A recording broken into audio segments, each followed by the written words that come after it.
Papa Dudut. Lahat tayo ay merong bagay na pinagsisisihan. Yung mga bagay na sana ay hindi na lamang natin ginawa noon upang hindi nagkaroon ng komplikasyon sa ngayon. Minsan naisip ko na sana ay totoong may time machine. Gagamitin ko talaga yon pabalik sa nakaraan upang makipagkita sa batang ako para mabigyan siya ng mag-asawang sampal sa mukha niya at sangkatutak na sermon upang hindi na siya mapariwara pa. Pero imposible naman yon. Kaya nga sa abot ng makakaya ko ay pinapangatawanan ko na lamang ang bunga ng mga desisyon ko noong araw. Bago ko ipagpatuloy ang kwento ng buhay ko ay gusto ko munang magpakilala sa mga kabarangay natin. Itago niyo na lamang po ako sa pangalang Andy. 28 years old, taga Binangonan, Rizal at nagtatrabaho sa isang garment factory. May kinakasama na ako si Lance na sa ngayon ay taong bahay at siyang nag-aalaga sa mga anak namin. 19 pa lamang ako noong nabuntis at 20 anyos naman ang pinanganak ang aming panganay. Sa loob ng 9 na taon naming pagsasama ni Lance ay umabot na sa 5 ang aming mga supling Papa Dudut.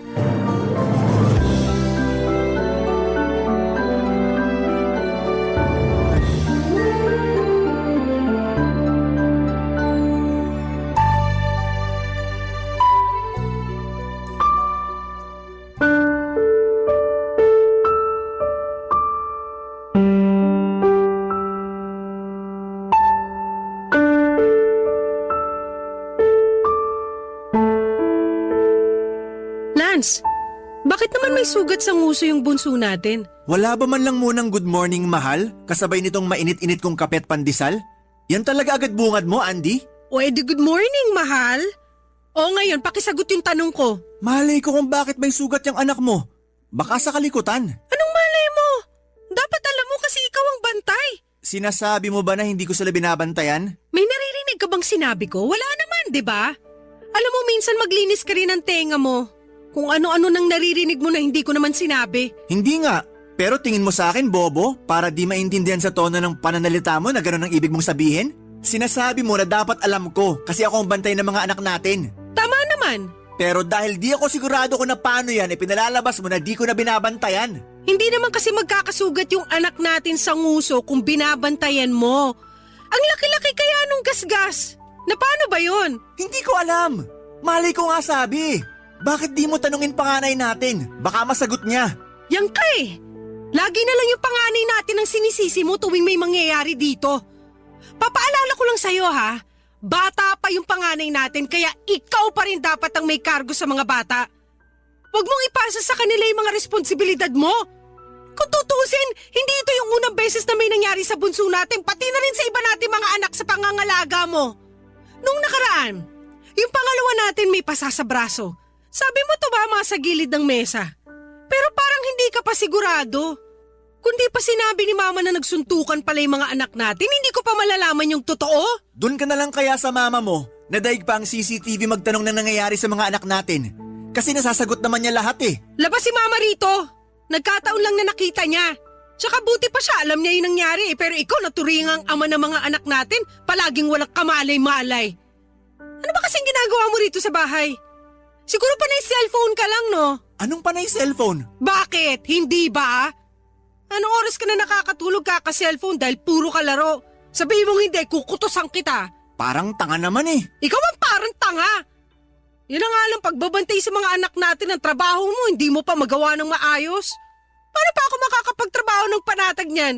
Kung lagi ako nag-aalala na baka ano na namang mangyari sa mga anak natin pag uwi ko. Hindi na makapagpahinga sa kabatong dibdib ko, Lance. Palagi nilang nininervous ng dahil sa pagiging irresponsable mo? Kung makapagsalita ka naman dyan, akala mo, lagi ko pinababayaan mga anak natin ah. Araw-araw ba silang may sugat at pasa? Hindi naman, di ba? Tsaka mga bata yan. Natural din na malilikot at nagkakasakitan. Sa dami nila, mababantayan ko ba sila isa-isa?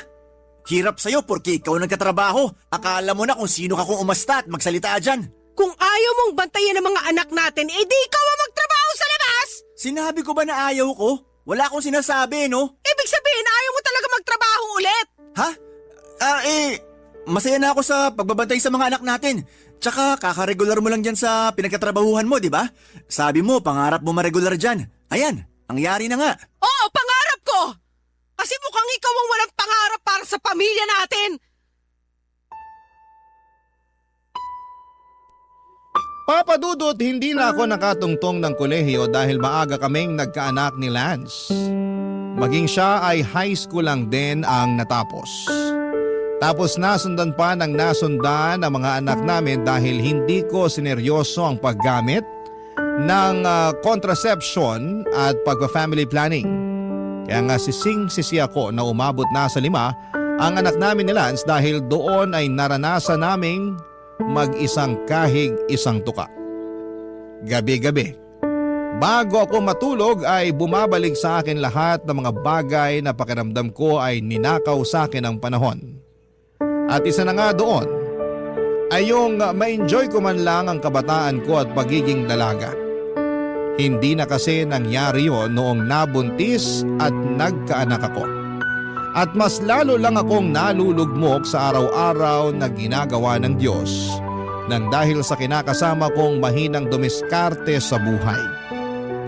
Ewan, pero hindi ko mapigilang magtampo kay Lance kasi mukhang wala siyang pangarap para sa amin ng mga anak niya.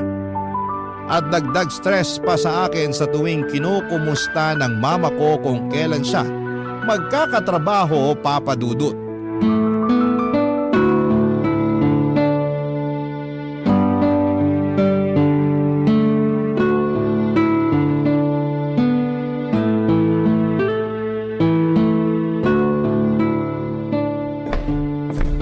Nak, ginabi ka na naman sa pag-uwi ah.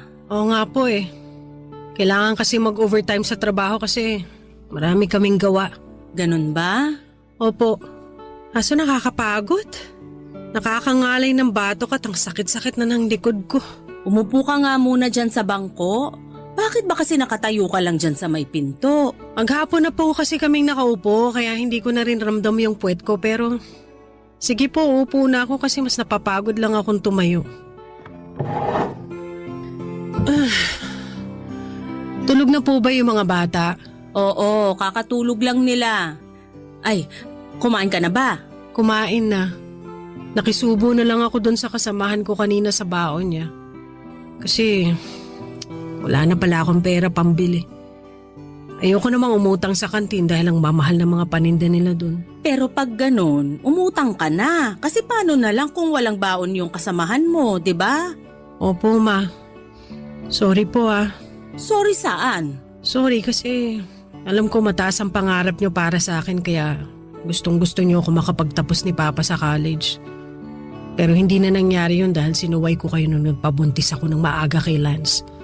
Tapos hindi ko pa sineryoso yung pagpa-family planning kaya dumami yung anak namin.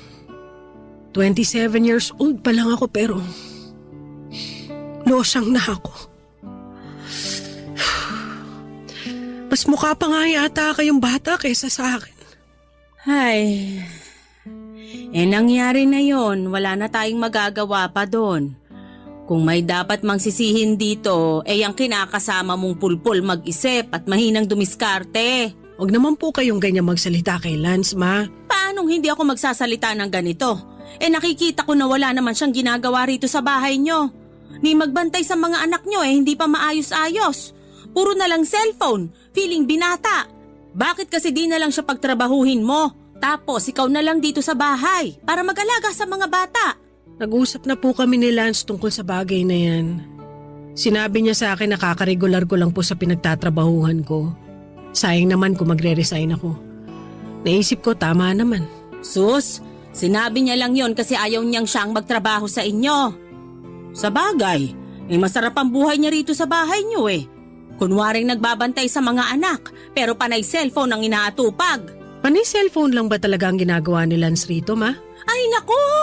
Oo, sinasabi ko sa'yo pag alis mo papunta sa trabaho, nakatutok na sa cellphone yan.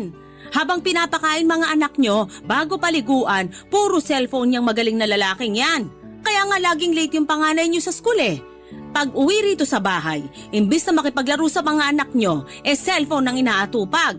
Kaya di nyo mabantayan mga bata, tapos mamaya mag-aaway na lang at magkakasakitan. Hindi na talaga nagbago si Lance. Sinabi mo pa. Sakit ng ulo yung kinakasama mo, kaya nga dapat siyang nagtatrabaho sa inyo imbis na ikaw. Tingnan natin kung makapag-cellphone pa siya dun sa trabaho niya. Pero yun nga po ang dahilan kaya siya natanggal sa dati niyang pinagtatrabahuhan, di ba? Sobrang paggamit ng cellphone at pag-absent. Tingin ko wala na talaga sa loob ni Lance na magtrabaho. Nabanggit niya sa akin na tinatamad na raw siya. Kaya sabi ko siya na lang mag-alaga sa mga anak namin at ako naman na magtatrabaho sa labas. Pero kahit saang anggulo mo tingnan, mali pa rin yon. May mga babae na po na nagtatrabaho, 2024 na po, hindi na to sinaunang panahon. Alam ko naman yon. Pero pwede lang yon kung responsable sa mga bata at sa bahay yung kinakasama mo. Pero sa nakikita ko, hindi naman kaya dapat siyang maghanap buhay. Ang bata-bata pa niya, malakas pa pero mas pinapairal kasi ang katamaran at pagiging batugan. Akala niya yata hindi marami ang mga anak niyo eh. Kasalanan mo talaga yan eh. Mali ka kasi nang napili. Ay. Papa Dudut kasama namin sa maliit naming inuupahan ng nanay ko. Lumipat siya sa amin bago mag-pandemic at binenta ang bahay na pinundar nila ni Papa matapos nitong mamatay noong 2018. Katwiran niya ay hindi na raw niya kayang tumira doong mag-isa lalo na bawat sulok ng bahay namin ay may alaala ng yumao kong tatay. Tinanggap ko si Mama sa aming pamilya kasi magulang ko pa rin naman siya. Kung tatanungin ninyo ako kung nahihiya ako kay Mama, oo ang sagot ko. Pakiramdam ko ay binigo ko sila ni Papa sa pangarap nilang makapagtapos ako ng pag-aaral para magkaroon ng magandang trabaho. At kapag naiisip ko ang bagay na yon ay nalulugmok ako dahil sinaktan ko ang damdamin ng mga magulang ko. Alam ko naman na hindi ko na maibabalik ang nakaraan upang maitama ang mga desisyon ko sa buhay pero tanging hiling ko na lamang sa Diyos ay maging mabuti ang kapalaran sa aking pamilya sa kasalukuyan. At Papa Dudut, lagi kaming may mapagkakakitaan nang sa ganoon ay hindi naman kami sumala, lalo na sa pagkain namin sa pang-araw-araw. Barangay Love Stories. Barangay Love Stories.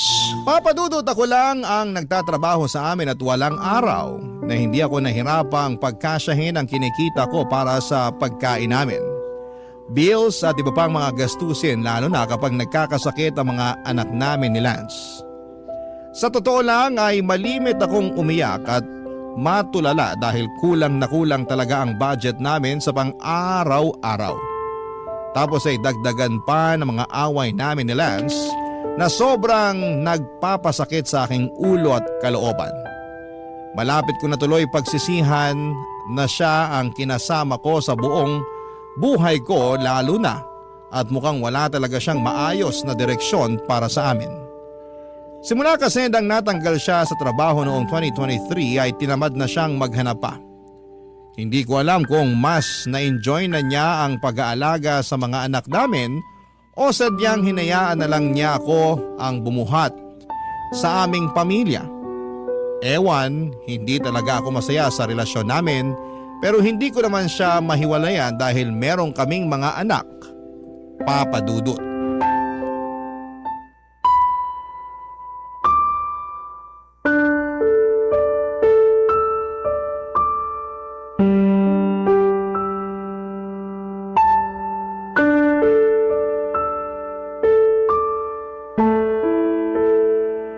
Parang wala na yatang araw na hindi kita nakikitang nakasimangot dyan, nak.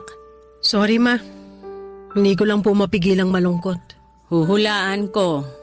Tungkol na naman yan sa kinakasama mo, no? Opo, nag-away kasi kami kanina eh. Tungkol saan? Sa mga labahan. Ayaw niya kasi akong tulungan magbanlaw kasi may usapan daw sila ng mga kaibigan niya na magbabasketball. Ngayon na nga lang daw siya makakalabas tapos paglalabahin ko pa raw siya. Ay, talaga naman. Ikaw nga ngayon lang ang day off mo. Tapos maglalaba ka pa ng mga damit nyo? Dapat nga siyang gumawa niyan para may ambag naman siya sa inyong dalawa. Sinabi ko naman po sa kanya pero hindi na raw niya may sisingit yung paglalaba. Kasi 5 batang binabantayan niya. Napapagod din po siya kaya maawa naman daw ako sa kanya. Wow! Maawa sa kanya? Siya, naawa sa'yo? Inuna pa talaga nung ungas na yun yung pakikipag-basketball kaysa tulungan ka? Kung tutusin, gabundok lang naman yung labahin yun ang dahil sa mga damit niya? Meron din naman pong damit namin ng mga bata. Ay, nako. Ewan ko na lang talaga dyan sa kinakasama mo. Kaya nga po hindi ko mapigilang malungkot. Nakakalungkot nga, pero labahan lang yan. Kung ayaw kang tulungan ng Lance na yun, pwede mo na namang laban na lang mag-isa. Kahit mabagal, kahit matagal kang matapos, basta kumilos ka na para naman mabawasan na yung trabaho mo. Sobra naman po kayo. Akala ko sasabihin niyo magpahinga ako, wag na muna maglaba. Pwede mo namang gawin yan. Pero kayo rin naman ang mamomroblema ng susutin nyo. Lalo na't mga dugyot pa naman yung mga anak mo. Maya't maya kailangan magpalit ng damit. Saka anong sobra ko? Minomotivate lang kita para umpisahan na ang paglalaba kaysa magmukmuk ka dyan sa kalungkutan. Wala na po ba akong karapatang malungkot? Meron, pero kumpara naman sa lungkot na nararamdaman ko, walang-wala yung kalungkutan mo. Ano pong sinabi niyo? Malungkot din ako, Andy. Baka lang hindi mo natatanong. Pagkagising ko kanina, parang ayokong magkikilos. Gusto ko na lang humiga ng humiga hanggang makatulog ako. Pero dahil tirik na tirik ang araw sa labas at ang iingay ng mga anak nyo, hindi na ako nakabalik sa pagtulog. Kaya kahit malungkot ako noon at naiirita na rin, bumangon na ako para maligo. Pero hindi naman naalis ng malamig na tubig yung kalungkutang nararamdaman ko. At kahit na nakapagkape na ako, malungkot pa rin ako. Tapos nakita pa kitang nakasimangot dyan na akala mo'y pinagsakluban ng langit at lupa yung pagmumukha mo. Bakit naman po kayo malungkot? Siyempre, naalala ko papa mo. Iniisip ko kung kamusta na siya o kung iniisip din ba niya tayo. Miss na miss ko na siya, anak. Matagal na pong patay si Papa. Andun na tayo. Pero anong magagawa ko kung pakiramdam ko kahapon lang nangyari? Nahihirapan akong umusad sa buhay kasi alam mo naman na hanggang dikit talaga kami ng papa mo nung nabubuhay pa siya.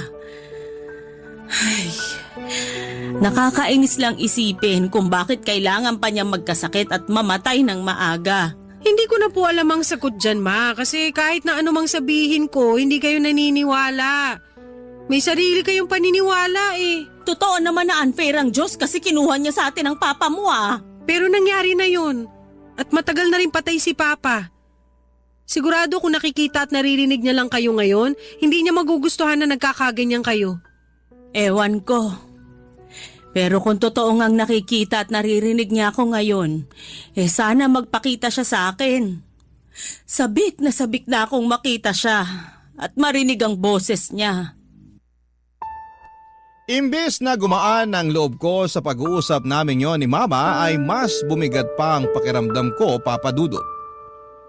Oo, kinumusta nga niya ako pero binaliwala niya pa rin ang nararamdaman ko sa pamamagitan ng pagsingit ng mga pinagdaraanan niya.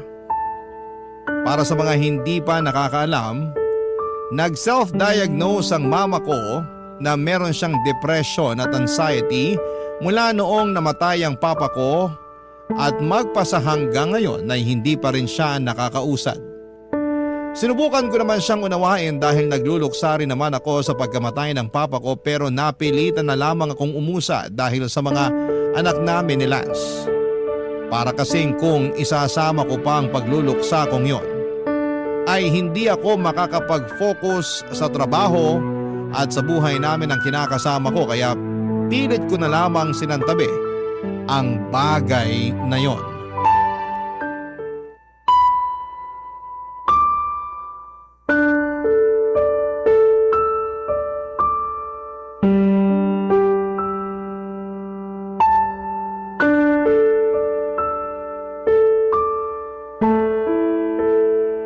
Yung nanay mo talaga, malapit ko na yung makutusan eh. Ano? Bakit mo kukutusan ng nanay ko? Para magdanda at malaman niya lugar niya sa pamamahay na to. Masyado na kasing pakailamero yung nanay mo. Di na ako natutuwa sa kanya. Hindi pa rin sapat na dahilan yon para pagsalitaan mo siya ng ganyan. At bakit hindi? Pamamahay naman natin to. Alam ko naman yun. Baka lang kasi nakalimutan mo na siyang nakikitira sa atin. Kaya dapat siyang makisama sa atin. Kaya lang hindi eh. Masyado nagmamarunong. Akala mo naman kung sino. Ano ba kasing nangyari? Bakit ganyan kainit ang ulo mo? Yung nanay mo kasing takles eh. Sinermonan lang naman ako kasi di ko raw inaayos pagbabantay sa mga anak natin. Na puro lang daw ako laro sa cellphone ko. Tapos ikaw nagkakandakuba sa pagtatrabaho. Kalalaki ko raw na tao, batugan ako. Dapat ako raw ang nagtatrabaho sa labas imbis na ikaw na siyang nanay sa pamilya natin. Sinabihan pa akong chismoso nung isang beses na nakita niya ako nakikipagkwentuhan sa barkada ko. Tama ba yun? Tingin ko may punto naman ang mga sinabi sa iyo ni Mama. Sa lagay mas kinakampihan mo pa yung mama mo kesa sa akin na kinakasama mo? Hindi naman sa ganun, pero Pero na rin yun. hindi nga kasi! Oh, bakit ka ba naninigaw? Kasi masyado kang mainit dyan. Kumalma ka nga muna. Kalmado ako. Pero punong-puno na talaga ako dyan sa nanay mo eh. Hindi na ako natutuwa sa pagiging pakialamera niya. Para tayong may CCTV sa pamamahay natin sa katauhan niya. Pagpasensya mo na lang si Mama. Pagpasensyahan? Tingin mo di ko yan ginawa? Siyempre ginawa ko na yan. Pinagpasensyahan ko na yung nanay mo kasi nanay mo yan. Pumayag nga ako na patirehin natin siya rito sa maliit nating inuupahan, di ba? Wala ka narinig sa akin. Ngayon pa lang ako nagkakaganito kasi sobra na yung nanay mo. Tapos kapag pinatulan ko't na sagot-sagot magtatampo. Daig pa yung balat sibuyas. Magmumukmuk at iiyak sa sulok na akala mo inaping bata. Kaya nga, wag mo nang sagutin si Mama kasi alam mo namang mabilis siyang ma-depress, di ba? Sus, ma-depress niya mukha niya.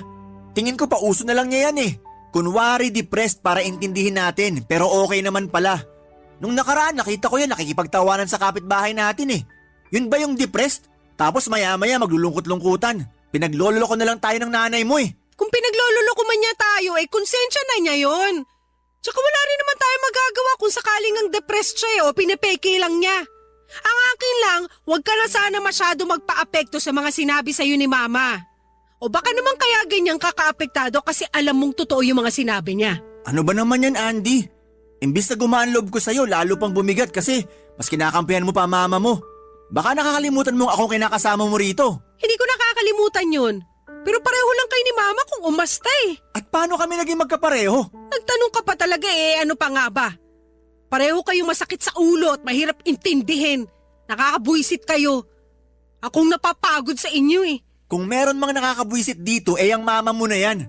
Buti pa, paalisin mo na nga siya rito. Ha? At saan ko naman papupuntahin si Mama pag pinaalis natin siya rito? Ewan ko. Dami-dami na nating problema. Sa akin mo pa itatanong ang bagay na yan? Malamang ikaw nakaisip Pesteng buhay naman to. Papa Dudut, hindi ko masisisi si Lance kung magalit siya sa mama dahil totoo naman lahat ng hinaing niya rito. May pagkapakialamera talaga si mama kahit ako na anak niya ay nakakarinig din sa kanya ng kung ano-ano. Hindi rin sila magkasundo ng kinakasama ko dahil galit sa kanya ang mama ko kasi maaga raw niya akong binuntis at inanakan pa ng marami. Kaya lalong nalugmok ang buhay ko at pamumuhay namin. At lumala pa nga ang iringan at parinigan nila dahil magkakasama kami sa iisang bubong. Pero ang isa pang problema ko ay yung hindi rin masyadong kasundo ni mama ang mga anak namin. Kahit na pinakikisamahan naman niya ang mga apo niya, ay maraming beses ko pa rin naaabutan na sinusungitan ni mama ang mga bata. Mabilis kasi siyang mapikon lalo na kapag maingay ang mga anak namin. Tantrums man o nagkakatuwaan lamang sila. Ang gusto kasi ni mama kapag malungkot siya at miserable ang nararamdaman niya, ay maging malungkot at miserable din kami na katulad niya. Barangay Love Stories. Barangay Love Stories. Papa Dudut, 43 years old pa lamang ang mama ko nang nabiyuda siya matapos mawala ang tatay namin. Simula noon ay hindi na siya bumalik sa pagtatrabaho. Noon ay may pinapasukan siyang opisina kung saan magkatrabaho sila ni Papa bago ito nawala. Pagkatapos niyang mag-resign ay nagmukmuk na lamang siya sa bahay namin hanggang sa naisipan niya itong ibenta. May kakaunti silang savings ng papa ko na naubos lang niya sa sugal at ang katwiran niya ay gusto lang naman niyang maglibang. Tapos nung walang-wala na siya ay nagsabi siya sa akin na makikitira siya sa amin kasama ang pamilya ko. Dahil sanay ako na siya ay lagi kong kasama, ay hindi ko siya natiis. Pumayag ako na tumira siya sa amin pero pakiramdam ko ay cargo namin siya ni Lance dahilan para lalong bumigat ang pagdadala namin ng buhay. Malakas pa naman si mama pero ayaw na niyang magtrabaho kasi nalulugmok siya sa pagkawala ng papa ko. Madalas daw niya kasing maalala si papa kaya naiiyak na lamang siyang bigla. Ang ending, lagi siyang nagmumukmok sa bahay. At kahit na ilang taon na ang lumipas ay apektado pa rin siya sa mga nangyari. Isang araw ay nagtangka ang nanay ko na tapusin ang buhay niya sa pamamagitan ng paglalaslas ng pulso. Buti na lamang at nakita siya ni Lance kaya hindi pa ganoong kalalim ang sugat at mabilis namin siyang naipagamot, Papa Dudut.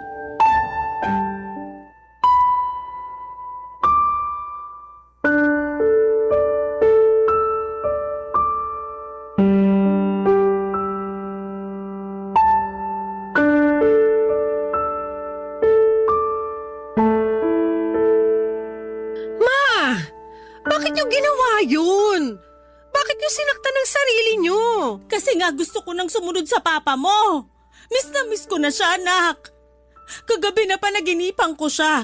Sabi ko sa kanya hintayin niya ako kasi susundan ko na siya sa kabilang buhay. Kaya lang bigla naman siyang nawala. Hindi ko na siya nakita paggising ko. Panaginip lang yun, hindi yung totoo. Anong hindi totoo? Kitang-kita ko ang papa mo.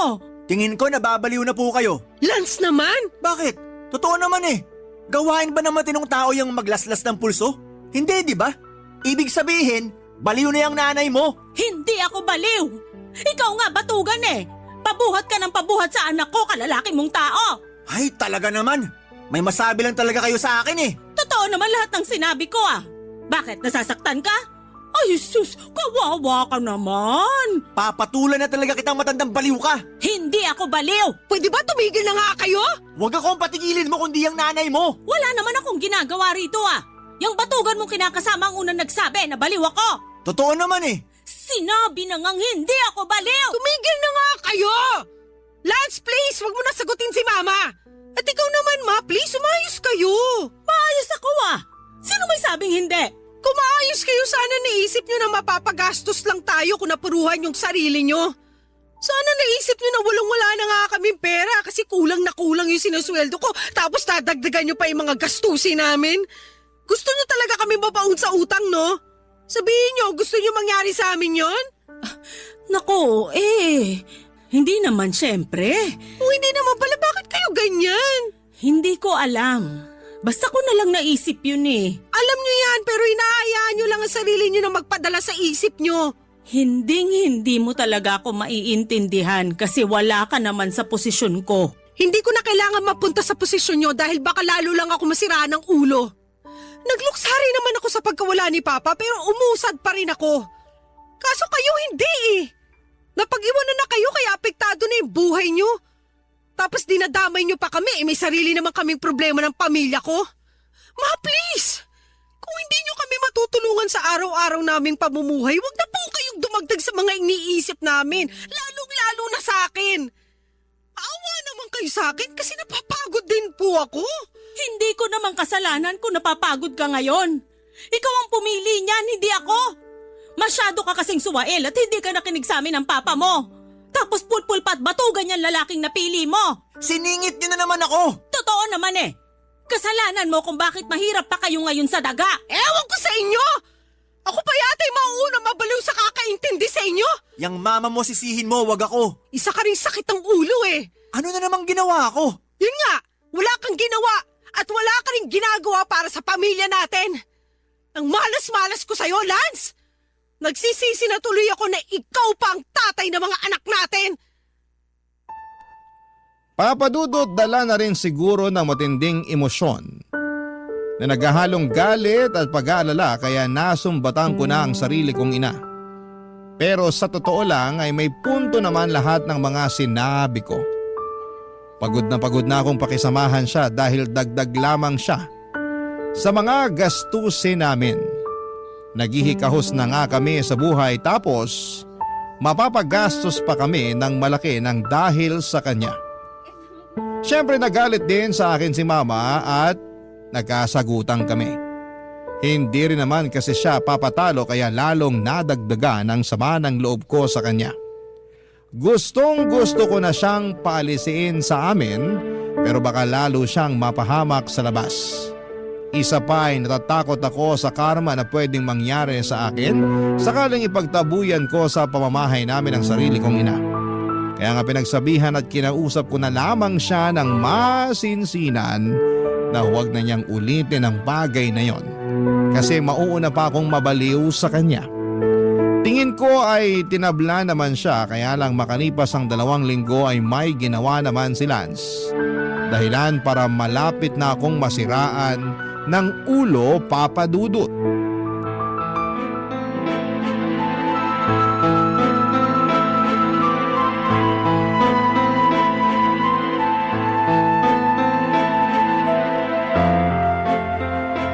Lance, ano to? Anong ano yan? Teka, bakit mo hawak cellphone ko? Bakit? Masama bang hawakan ko cellphone mo? Hindi, pero... Uy, patay mali siya. Sige, tanong ko, sagot ko. Ano to mga pinaglalike mo na picture ng mga sexy na babae online? Tapos nagko-comment ka pa talaga na parang akala mo wala kang ka-live-in at 5 anak, ha? Wala lang yan. Anong wala? Tingin mo ba sa akin tanga? Para maniwala na wala lang to? Wala nga lang talaga yan. Hindi ako bulag. Hindi ko naman sinabing bulag ka. Ang akin lang, huwag ka masyadong malisyosa. Ako pa talaga ang malisyosa. Nakakabastos naman talaga mga pinagko-comment mo rito.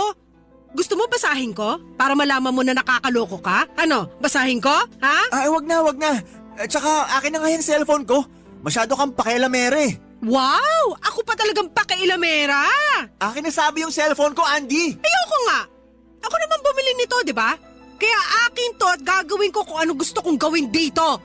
Anong gagawin mo dyan? Hoy! Ano pa nga ba? Di ba basagin? Wag na wag mong gagawin yan. Huli ka na kasi sinagad mo ng pasensya ko. Kaya dapat sa cellphone na to sinisira! Hoy, tama na! Yan! Yan ang dapat sa cellphone na yan! Apakan ng gammadurog! Basag na yung cellphone ko. Tama na! Wow, talaga naman! Nakuha mo pang iyakan yan, ha? Malamang! Cellphone ko yan eh! Cellphone mo nga, pero ako naman ang bumili. Kung makapagsalita ka, akala mo kung sino ka ha? At bakit? Hindi ba? Kasi ipapaalala ko lang sa'yo na ako lang naman na nagtatrabaho at kumikita ng pera sa pamamahay na to. Ako ang bumibili ng pagkain natin, nagbabayad ng bills at kung ano-ano pang gastusin natin. May ambag din naman ako, di ba? May ambag ka? Ano? Anong ambag mo? Yung pagbabantay mo sa mga anak natin? Hindi mo nga inaayos dahil panay ka cellphone? O ngayon, wala niyang pesting cellphone na yan. Siguro naman matututukan mo na yung mga anak natin, di ba? Inaalagaan ko naman ang mabuti mga anak natin. Masyado ko lang nagpapaniwala sa mga sinasabi sa'yo ng mama mong baliw. Huwag mo nang idamay si mama rito dahil lalo lang sumasakit ang ulo ko. Alam mo, Lance, wag mo talaga akong lolokohin at ipagpapalit sa iba. Dahil napakakapal naman ang mukha mo pag ginawa mo yun. Wala ka na ngang trabaho tapos mambababae ka pa? Aba, kung ganun lang din ang gagawin mo, mabuti pang lumayas ka na sa pamamahay natin. Ha? Saan naman ako pupunta kung palalayasin mo ko? Hindi ko alam. Bahala ka sa buhay mo. Kaya nga umayos ka kasi sinasabi ko talaga sa'yo. Hindi ako magdadalawang isip na paalisin kang lintik ka. Wala namang ganyanan, mahal. Alam mo namang hindi ko magagawa sa'yo yun eh.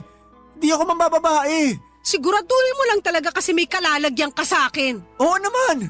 Siguradong sigurado ako. Buti na yung nagkakaintindihan tayo dahil ayoko namang umabot tayo sa puntong hayaan ko na lang na mawalan ng tatay ang mga anak natin.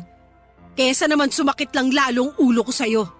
Kaya ayusin mo kasi pagod na ako. Maawa naman kayo sa akin ni Mama. Ang hirap niyong dalin eh. Kaunti na lang talaga. Malapit na akong maglakad ng hubot-hubad sa kalsada kasi nasisiraan na ako ng ulo ng dahil sa inyo. Papa Dudut, hindi ko alam kung tinablan si Lance sa mga sinabi ko pero nakita ko namang nagbago ang reaksyon ng mukha niya. Tapos ay naging malumanay ang boses niya at kasunod noon ang walang humpay niyang panunuyo sa akin.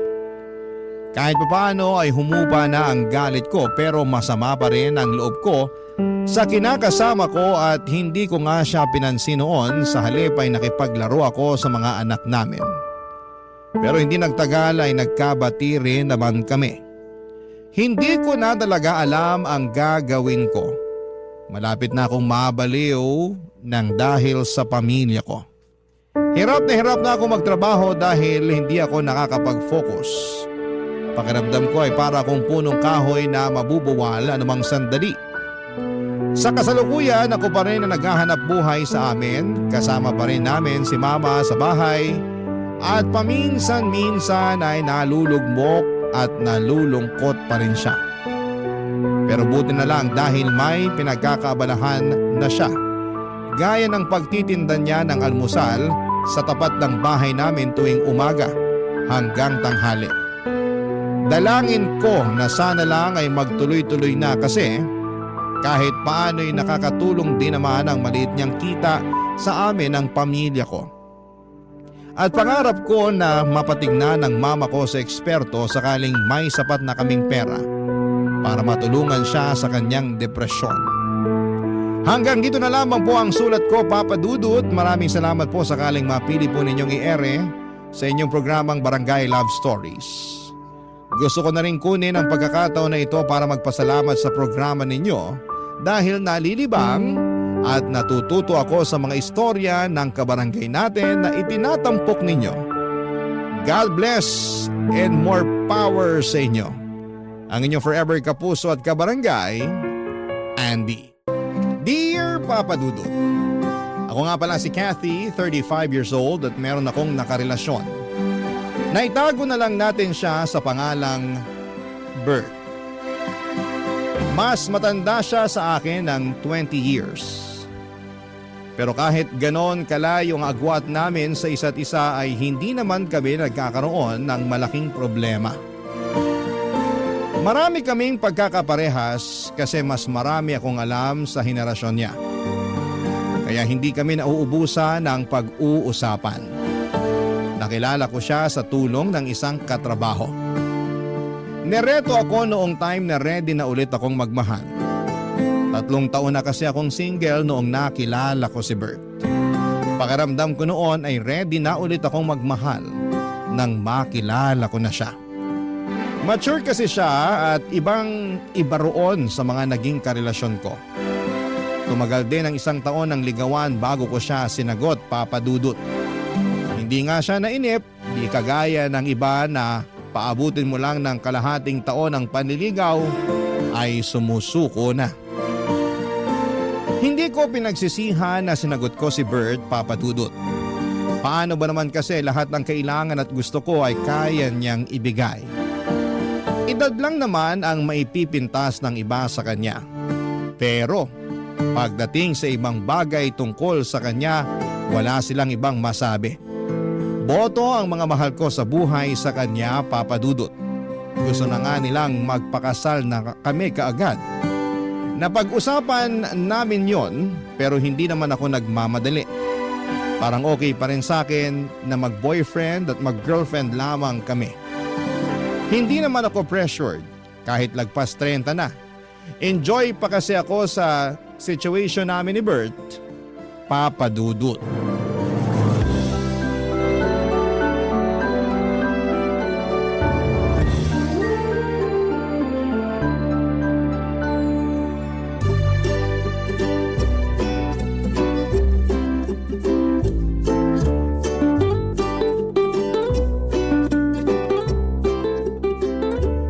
Saan tayo sa day off ko? Ikaw ba? Gusto mo mag-out of town? Huwag muna, naghihingalo pa ang wallet ko eh. Ako naman ang gagastos. Ay naku, ayoko masanay sa ganyan ha.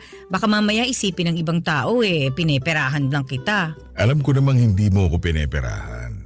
Gusto ko lang din na nakakapag-provide ako sa'yo. Nakakakilig naman yan. Alam mo, yan pa naman yung hanap ng mga babae. Good provider.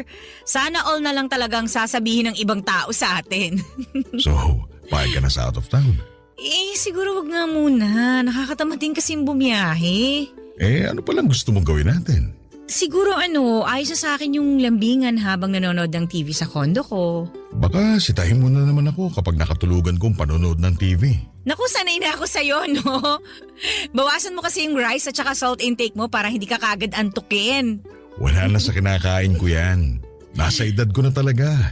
Pagkakapihin na lang kita ng 1 litro para siguradong walang tulugan. Kawawa naman ang puso ko niyan.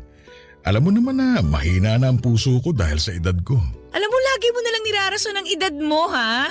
Sinasabi ko lang ang totoo. Kailangan ko rin mag-ingat. Kailangan mo talagang mag-ingat dahil dapat mahaba pa ang panahon na magkasama tayo. Ayoko mabiyuda ng maaga, ha?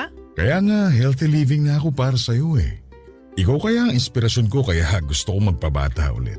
Hindi mo na kailangan magpabata. Mahal ko na ang matandang version mo. Aray, sinampal na naman ako ng realidad.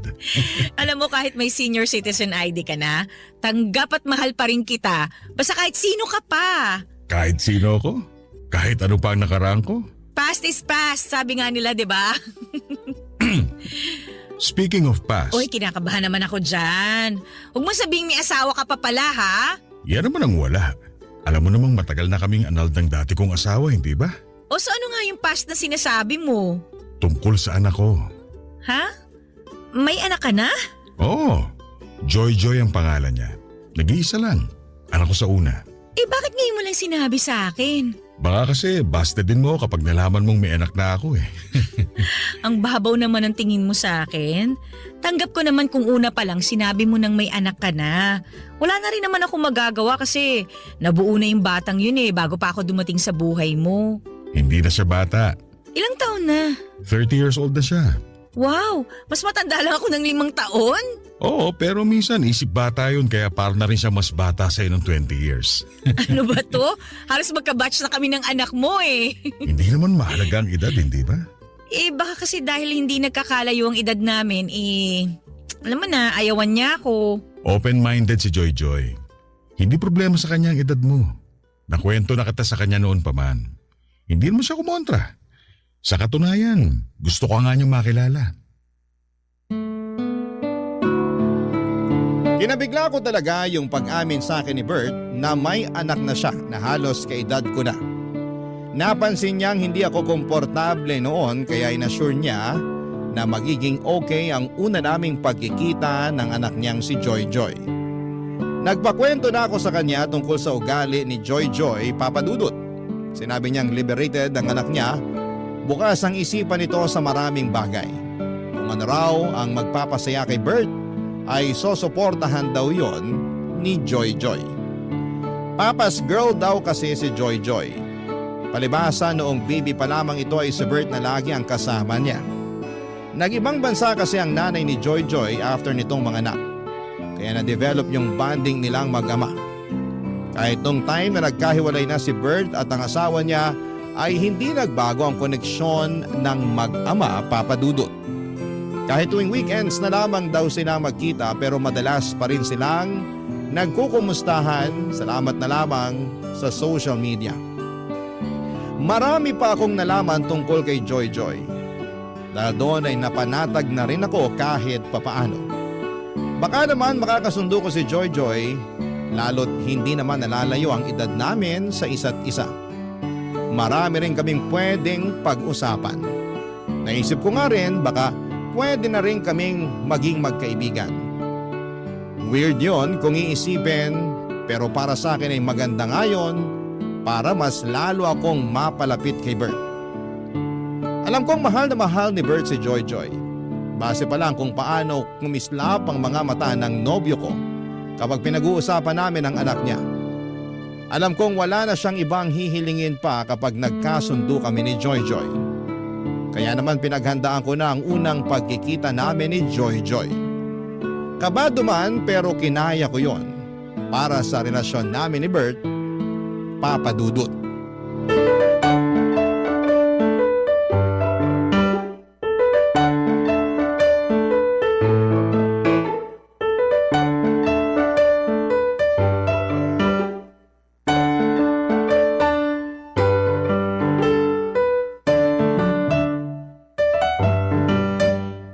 Joy, ito pala ang tita Kati mo. Pwede bang Kathy na lang ang itawag ko sa'yo? Kasi naman 5 years lang ang agwat natin sa isa't isa eh. Ay, mas gusto ko nga yan. Aba, una pala nagkasundo na kayong dalawa. Mukha naman kasing madaling pakisamahan tong si Kathy eh. Saka mukhang marami kaming mapagkakasunduan. Ramdam ko rin eh. Parang may lukso ng dugo ako sa'yo. Ay, nanay lang? Char! Huwag mong sobra ng biro mo, Joy. Baka mabigla naman to si Kathy. Ay hindi! Maganda nga una pa lang nilalapag na niya sa akin yung totoong ugali niya eh. Para wala nang gulatan. Alam mo ngayon pa lang, gusto na kitang maging stepmother. Pero mas mukha tayong stepsisters. Oo nga pala, Joy. Dito matutulog sa bahay si Kathy, ha? Si Papa naman, anak ba kita para magpaalam ka sa akin kung pwedeng matulog ang girlfriend mo sa bahay mo? Baka lang kasi dito ka rin matulog ngayon. Eh dito naman talaga ako matutulog ngayon. Nakaschedule na, di ba? Wala namang kaso sa akin kahit maglambingan kayo magdamag ni Kathy. Basta wag lang kayo masyadong maingay sa kwarto ha. Walang kalampagan ng kama. Hoy, huwag yung ganyang biro, ha? Hindi naman maiilang tong si Kathy. Ako ang naiilang eh. Eh di sorry. Sorry Kathy ha kung nabibigla ka sa bunganga ko. Sana masanay ka na. Ganito lang talaga ako makipag-usap kay Papa para lang kaming magkaedad. Naku, okay lang yun. Parehas lang tayo. Parang kaedad ko lang din ng tatay ko kapag kinakausap ko siya. Eh nagkikiss din ba kayo ng tatay mo? Kiss? Oo, bumibeso ako sa kanya pag nagkikita kami. Ha? Beso lang? Para naman kayong magkaibigan lang? Eh, paano pala dapat? Pa, beso lang yung sa kanila oh. Bakit tayo kiss sa lips? Kiss sa lips? Oo. Yun ang nakasanayan namin mula nung baby pa siya. Love language namin yun. Nung bata pa lang si Joy Joy. Mula pagkabata niya hanggang ngayon. Hanggang ngayon? Consistent kami ni Papa dyan. Joke to, no? Anong joke? Sampulan nga natin pa. Okay na. Hindi na kailangan patunayan yung joke nyo. Natatawa na ako. Bahala ka. Pa, alis muna ako. Tumatawag yung best friend ko. Gala lang kami sa mall. Balik ako mamayang dinner. Agahan mo, ha? Sumabay ka sa amin ni Kathy mag-dinner. Sure. Bye, Kathy. Bye, Pa. Pakis nga ako. Lambot naman ang lips ng dalaga ko. O ingat ka, ha? Update mo kami ni Kathy, ha? Ang inakala kong biro ay totoo pala. Nakita ko kung paanong naglapat ang mga labi ni Bert at Joy. Naghalikan talaga sila sa harapan ko at hindi ako nakapagsalita kaagad, Papa Dudut. Inoobserbahan ko kung nagbibiro pa rin sila pero mukhang hindi na. Seryosong kumaway na paalis si Joy habang si Bert naman ay nagtungo muna sa kusina para i-check kung ano ang pwede niyang iluto para sa dinner naming tatlo. Naiwan naman ako sa sala na takang-taka kung bakit may gumagawa pa ng ganon. Masyado lang ba akong malisyosa at normal ba na sa edad ni Joy na yon ay hinahalikan pa siya sa labi ng sarili niyang ama? Ako lang ba ang hindi komportable sa sitwasyon na nakikita ko? Kailangan ko bang sanayin ang sarili ko sa nakasanayan nilang mag-ama? Hindi namin napag-usapan ni Bert ang tungkol sa halik na yon. Parang ako pang nahiya sa nakita ko at hindi ko naman pinahalata sa kanya na nabigla ako sa naging halikan nilang mag-ama. Pagkabalik ni Joy ay nakita ko naman silang naghalikang muli sa labi. Isang malaking pasanin sa akin na ipakita na okay lamang ako sa nakasanayan nilang gawin. Bakit sila ganon? Hindi naman ako conservative na babae pero alam ko kung ano yung limitasyon. Close din naman kami ng tatay ko pero hanggang beso lang ang pupwede. Kina Bert at Joy kailangan talagang magdikit ang mga labi nila ng matagal. Naintindihan ko kung musmus pa lamang si Joy pero dalaga na siya. Halos kaedad ko na nga siya. Hindi ba dapat may boundaries na rin silang mag-ama pagdating sa bagay na yon, Papa Dudut? Barangay Love Stories. Barangay Love Stories. Papa Dudut, marami pa akong napapansin sa kanila mag-ama habang tumatagal na nakakasama ko sila. Sobrang komportable nila sa isa't isa na wala na silang pakialam kung komportable pa ba ang iba kapag nakikita sila. Meron nga noong magkasama kaming kumain sa isang restaurant. Silang dalawang mag-ama ang magkatabi. Inakala ng lahat na sila ang magkarelasyon at kaibigan lamang ako ni Joy Joy. Paano ba naman kasi iba ang dikitan nila sa isa't isa? Iba rin ang yakapan na akala mo ay magkarelasyong sabik sa bawat isa. Panay din ang halikan nila sa labi kahit anumang oras nila piliin. Doon ako hindi nakatitig ng mabuti, Papa Dudut. Samantalang kami ni Bert bihira lamang kung maghalikan sa labi. Hindi rin kami gaanong naglalambingan at nagyayakapan. Pero silang mag-ama kayang-kaya po nila. Minsan gusto ko nang sabihin sa kanila na hindi ako komportable kaya lang nauuna lagi yung takot ko na baka ma-misunderstand nila ang pinanggagalingan ko. Hanggat maaari ay ayoko namang magkaroon kami ng hindi pagkakaunawaan ni Bert. Saka napapalapit na rin kasi kami ni Joy sa isa't isa. Ayoko ring masira ang nasimula naming samahan. Ang hirap pa namang ibalik ang magandang samahan kapag nagkalamat na. Kaya pinilit kong itikom ang labi ko para lamang masigurado na hindi ako ang magiging dahilan para lumayo ang loob nila sa akin. Pero isang araw ay meron na naman akong hindi nagustuhan sa ginawa nila.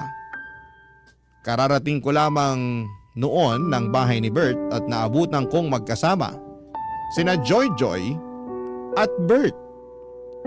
Nakasuot ng nightie si Joy Joy na sobrang nipis. Wala rin itong suot na bra. Dahilan para mailang ako, Papa Dudut.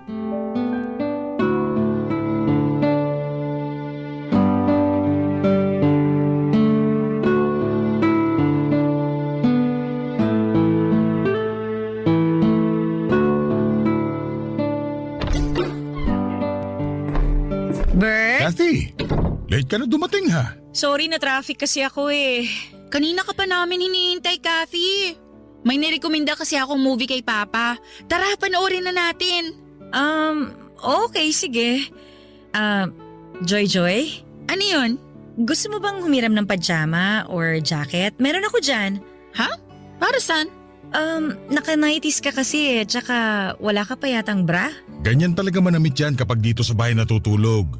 Lagi kasi siyang naiinitan. Masanay ka ng ganitong suot ko, Kathy. Saka ayokong nagbabra kasi masakit sa likuran. Kailangan din naman kasing ipahinga yung dibdib niya sa bra. Hayaan mo na siya. Okay. Kala ko kasi wala siyang magamit na ibang damit. Hindi nga rin ako nakapanty eh. Seryoso ka ba dyan? Yan ang payo ko sa kanya. May nabasa kasi ako na dapat hindi palagi nagpapante ang babae. Dahil? Nakalimutan ko na eh. Magpalit ka na ng pambahay para makanood na tayo rito. Dali. Joy Joy, sure ka bang ayaw mong humiram ng ibang damit sa akin? Hindi nga, okay lang ako. May problema ka ba sa damit ko? Baka lang kasi kabagin ka. Baka hindi ka komportable. Ito na ang pinaka-komportableng damit ko.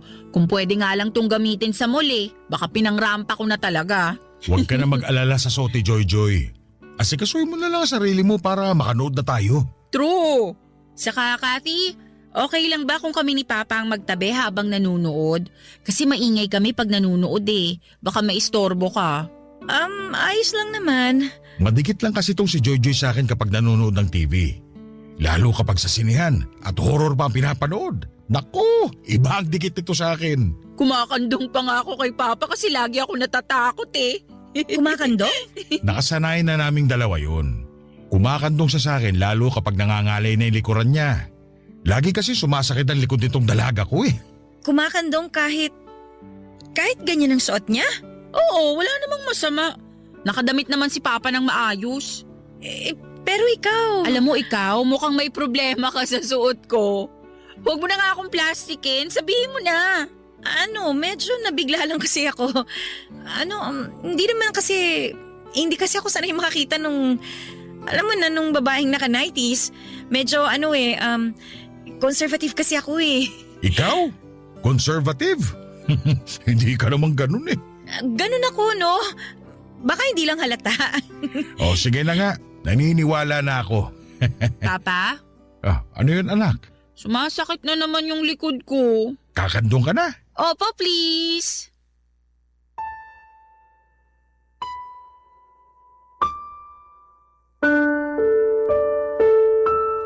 Wala na lamang kumandong si Joy Joy kay Bert.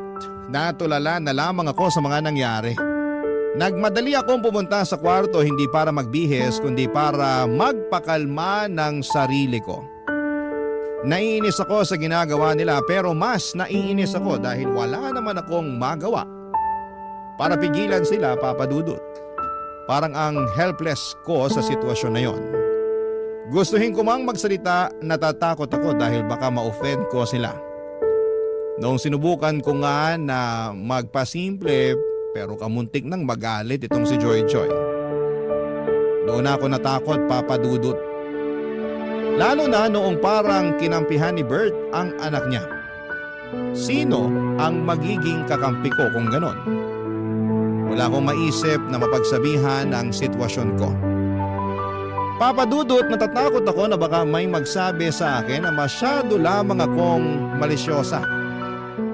Baka ako lang ang nakakakita ng hindi maganda sa mga nangyayari. Baka nga kailangan ko ring mag-adjust.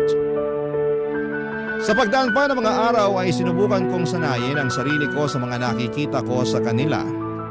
Kapag hindi ko na kinaya ay pumipikit na lamang ako o di naman kaya ay gagawa ako ng dahilan para makaiwas sa kanila. Napapadalas pa naman ang punta ni Joy Joy sa bahay ni Bert. Natuwa na raw kasi siya sa akin kaya gusto niyang makasama kami lagi ng papa niya. Kung alam lang niya na hindi kami parehas ng nararamdaman. Lagi na lang akong naiilang sa tuwing andon siya. Lagi akong kinakabahan na may makikita pa akong sobra sa ginagawa nila. At hindi nga ako nagkamali, Papa Dudut. Nagkatotoo nga ang aking iniisip. Isang gabi, sinurpresa ko si Bert para sa monthsary namin. Sinabi ko sa kanya noong una na hindi ako makakapunta sa bahay niya pero pupunta pa rin ako. May dala akong cake at regalo para sa kanya. Pero isang malaking sorpresa para sa kanya ay hindi pala kundi ako pala ang masosorpresa sa mga makikita ko.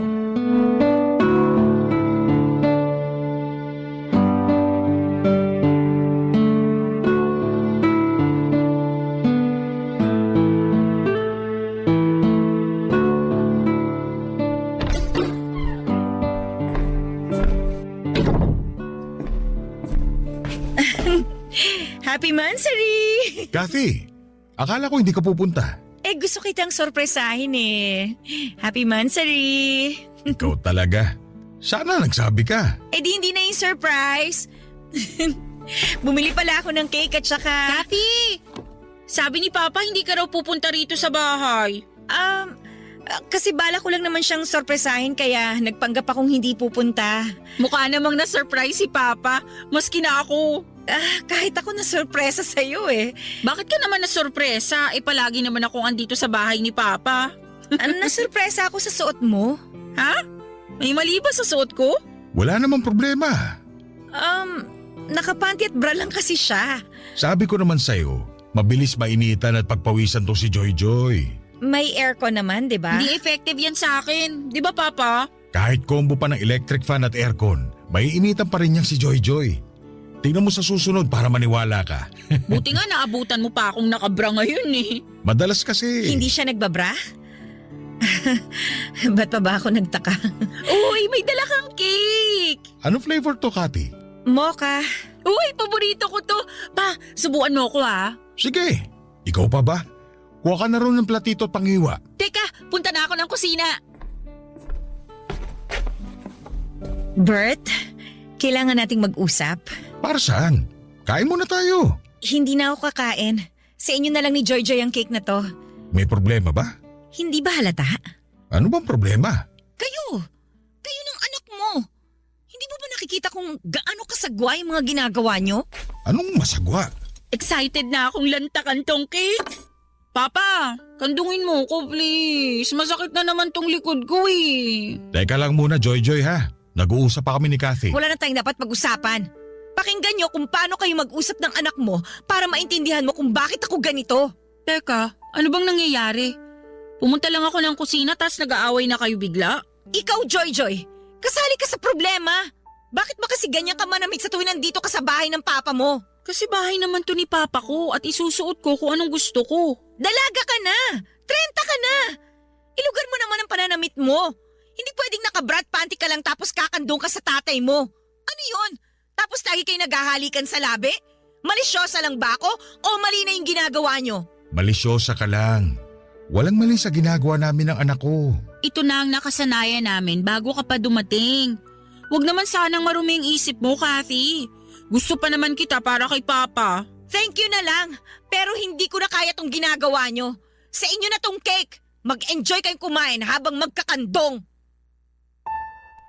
Sa sobrang inis ko ay nagmadali na akong umalis. Nanginginig ako naglakad palabas ng bahay. Hinabol ako kaagad ni Bert at pinigilan niya akong umalis at gusto niya akong kausapin. Sinubukan ko naman siyang pakinggan pero nilalabanan pa rin niya na wala silang ginagawang masama ni Joy Joy. Doon ako napundi.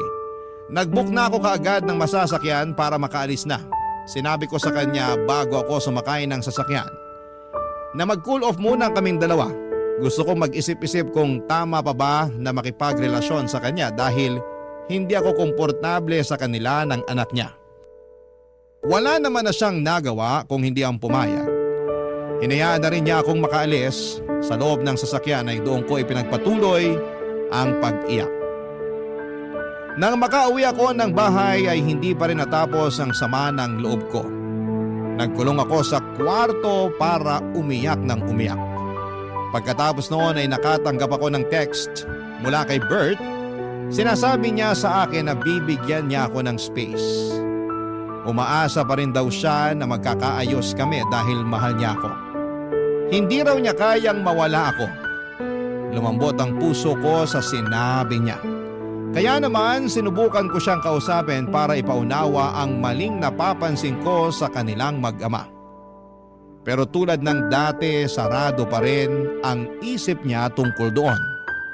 Kaya wala ko nagawa kundi ang itigil ang pag-uusap namin at sinimulan ko nang iwasan silang mag-ama habang pinag-iisipan kung tama pa ba na magstay ako sa buhay niya. Papa Dudut. Barangay Love Stories. Barangay Love Stories. Sa pagdaan ng mga araw ay hindi na nga muling nagparamdam sa akin si Bert. Nirespeto niya ang kagustuhan ko na makapag-isa muna. Pero nami-miss ko siya.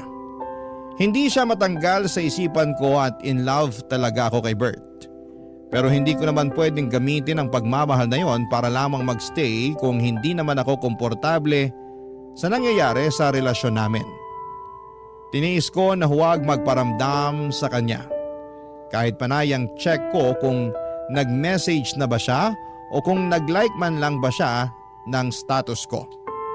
Napadalas nga ang pag-post ko sa Facebook para lamang makita kung magre-react pa rin siya pero bigo ako noon. Kahit i-view ang my day ko ay wala pa rin. Kaya ang ginawa ko na lamang ay dine-activate ko na lamang ang Facebook ko para wala akong makita tungkol sa kanya. Nagpaka-busy na lamang ako sa trabaho para makalimutan siya. Pero hindi naging effective. Kapag busy ako sa trabaho ay mas lalo ko siyang naiisip. Hindi na ako makatulog ng maayos dahil nasanay na akong kayakap at katabi siya. Kaya naman nilunok ko na ang pride ko at minessage ko na siya, Papa Dudut. Mabilis naman niya ako nireplyan at sinabi ko sa kanya na puntahan niya ako sa kondo para makapag-usap kami. Mabilis pa sa 4:00 ang pagdating niya. Nanginginig akong pinagmasdan siya at na-miss ko talaga siya. At naramdaman ko namang ganon din siya sa akin. Niyakap niya ako at hindi ko naman pinagkait sa kanya ang isang yakap pabalik. Alam kong hirap talaga akong tiisin siya dahil mahal na mahal ko siya. Kaya sinubukan kong i-communicate sa kanya ang nararamdaman ko sa relasyon nilang mag-ama, Papa Dudut.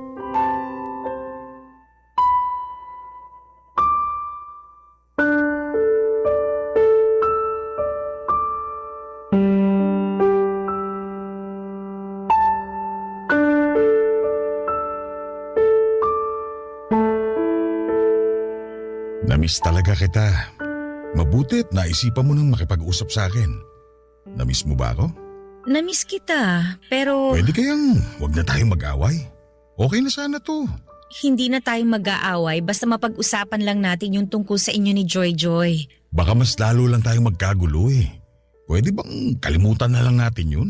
Hindi ko pwedeng kalimutan yon. Sana pala, hindi mo na lang ako pinapunta rito. Kung hindi ka pa pala okay tungkol doon. Kaya nga kita pinapunta dito para maging okay na tayo.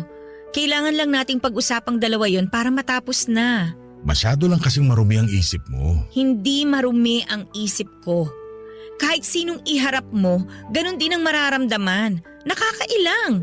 Hindi komportabling tingnan. Ganun lang kami ng anak ko. Kasalanan ba namin kung close kami? Masyado kayong close. Wala namang masama ron. Anong gusto mo? Maging cold at pabaya akong ama sa kanya tulad ng iba? Hindi mo kasi maintindihan yung sinasabi ko eh. Sobra kayang laswa yung nakikita ko sa inyong dalawa. Naghahalikan kayo sa labi. Hindi lang tuwing aalis siya o darating ha. Basta kapag masaya kayo o kahit walang ginagawa, bigla na lang kayong maghahalikan. Para kayong magkarelasyon eh. Halik ng isang ama lang yun. Pwede naman sa pisngi na lang o kaya naman sa noo. Kathy naman. Huwag mo rin akong simulan sa pagsusot niya ng brat panty sa bahay mo habang nakakandong sayo. Minsan nga naka-nighties lang eh. Sige, sa susunod sasabihan ko siya na sa tuwing pupunta siya sa bahay ko, huwag siyang kakandong sa akin. Ugaliin niyo na maglagay ng limitasyon sa pagiging close niyo. Sobra ka naman, Kathy. Anak ko yun eh. Nasanay na kami sa ganun. At wala naman kaming nasasaktang ibang tao sa ginagawa namin. Anong tawag mo sa akin? Hindi man ako nasasaktan sa ginagawa niyo pero naiilang talaga ako eh.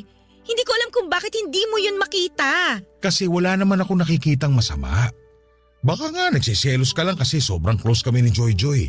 Baka pakiramdam mo, nawawalan na ako ng oras sa'yo. Ha? Bakit ko naman pagsisilosa ng anak mo?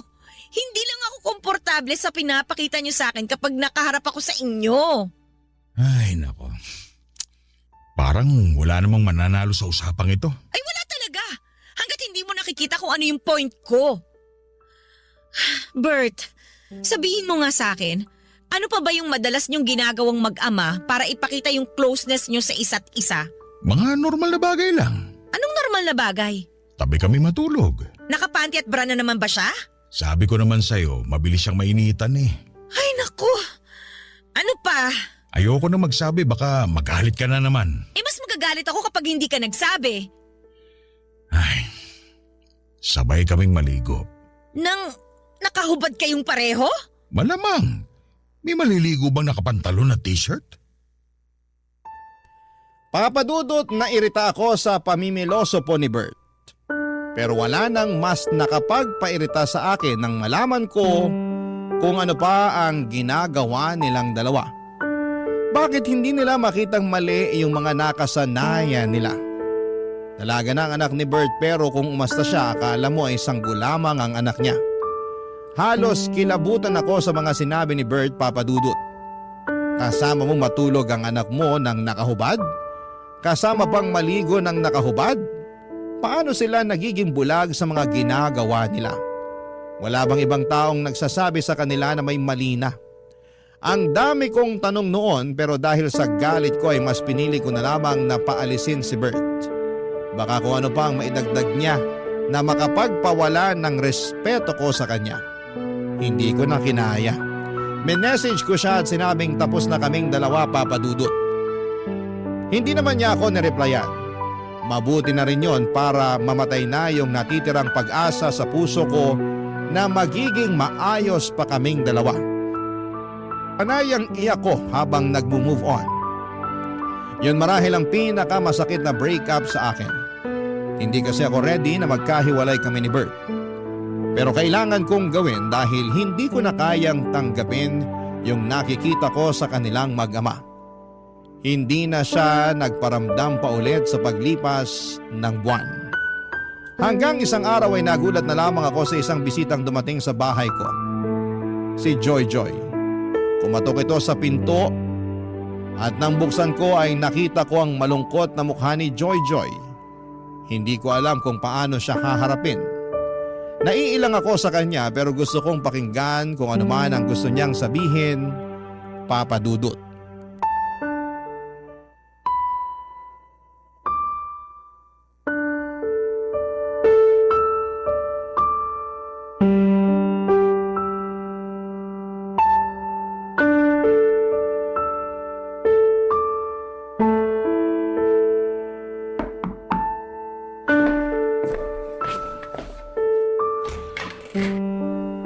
ginagawa mo dito?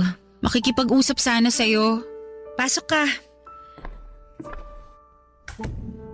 Inutusan ka ba ng papa mo na pumunta dito? Hindi, nagkusa ako. Tungkol saan naman ang pag-uusapan natin? Alam mo na kung ano. Hindi naman na kailangan. Hiwalay na kami ng tatay mo eh.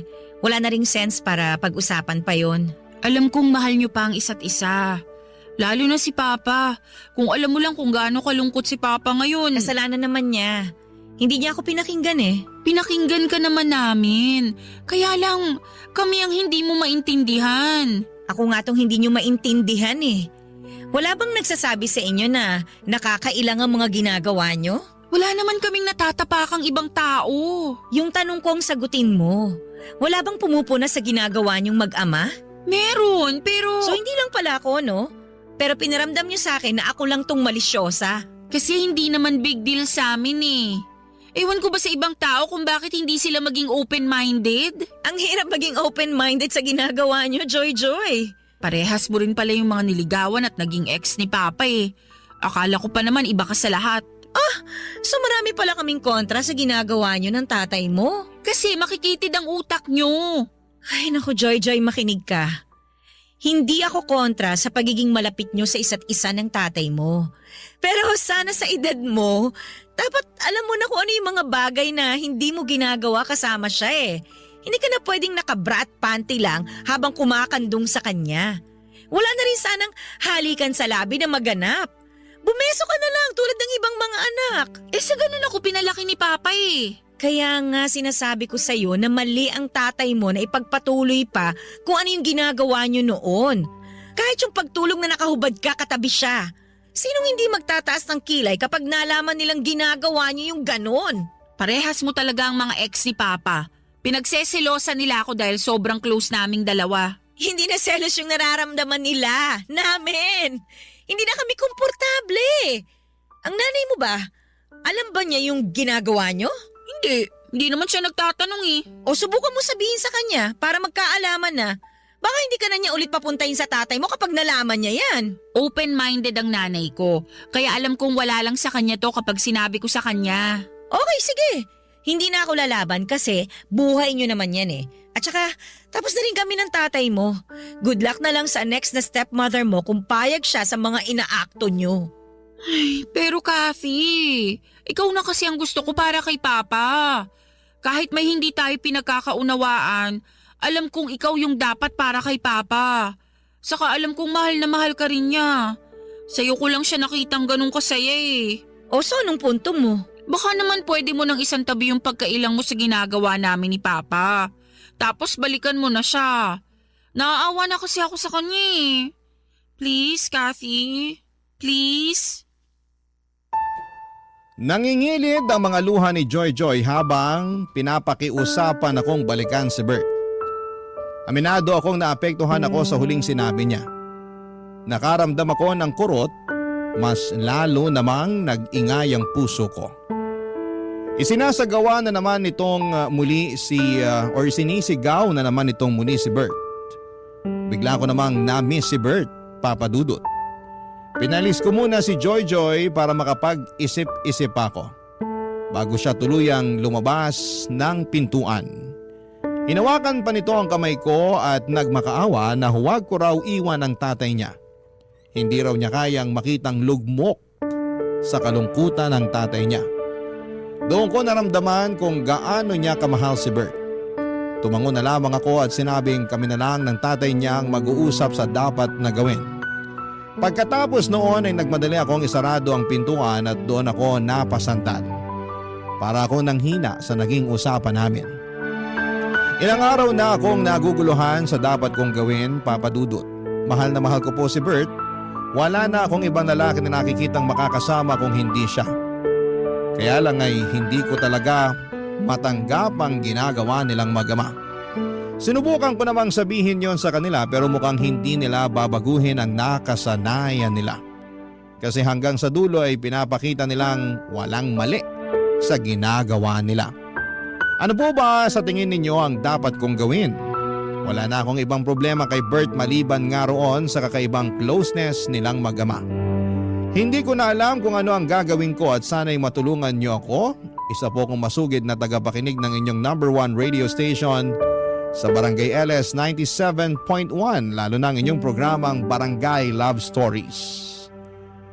Makakaasa kayo sa patuloy na pagsuporta ko bilang pasasalamat sa pagbahagi ng aking kwento. Ang inyong forever kapuso at kabarangay, Kathy.